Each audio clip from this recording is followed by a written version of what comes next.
خیلی او خوری ترسیده هم هست. ها ترسیده میشه رو بغلم بخوابونی؟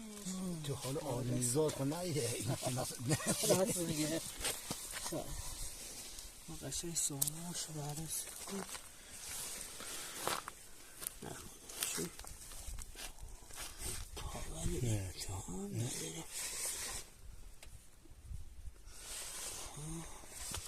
چقدر راه سرش گذاشت تو زمین. ها یه صحبی که حالا دو سه ساعت پیش من بوده همش. من میگم شاید تشنه باشه خیلی الان شکمش پر اوه انگار مش درسته. من میگم تشنگی شدید من میگم شاید 80% این تشنگی هم باشه. اینو که نگاه که این او میخورده اینا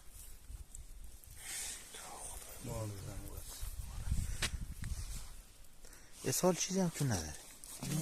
باقره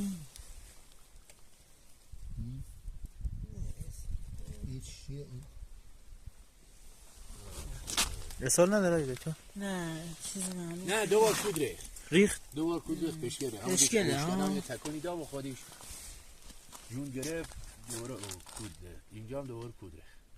ولی یخ صورتش یکم ضعف داره. آی دکتر بیخ زبونش من یخ نیست.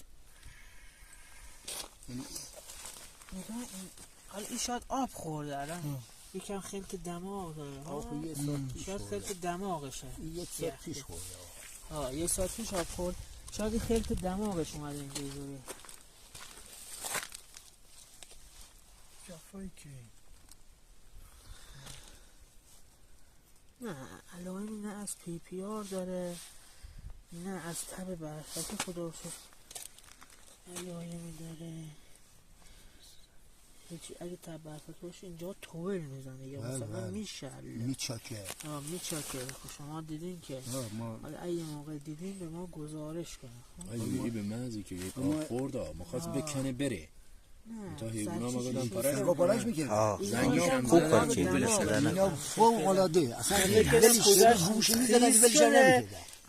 فکر کردم اول پوزش یخه بعد حال میبینم نه یکم آب دماغش که اومده اینجا خیسه وگرنه مشکل چیزی نداره. شی اومد یا نمیکنه هنوز چی خورده نخورده یکم سر گوشو یخه نگاه اینا خوردم اصلا میترسنم حالا یا شاید ترسیده پشکلیش و آب خوردنش احتمال هست خب ترس که خیلی ترسیده. خب یه همه الان هم حالی ترس داره. ترس داره بعد خودی حالا وحشه. خب بالاخره آدم ولی خیلی اصلا بیجونه بیجونه ها خیلی بیجونه.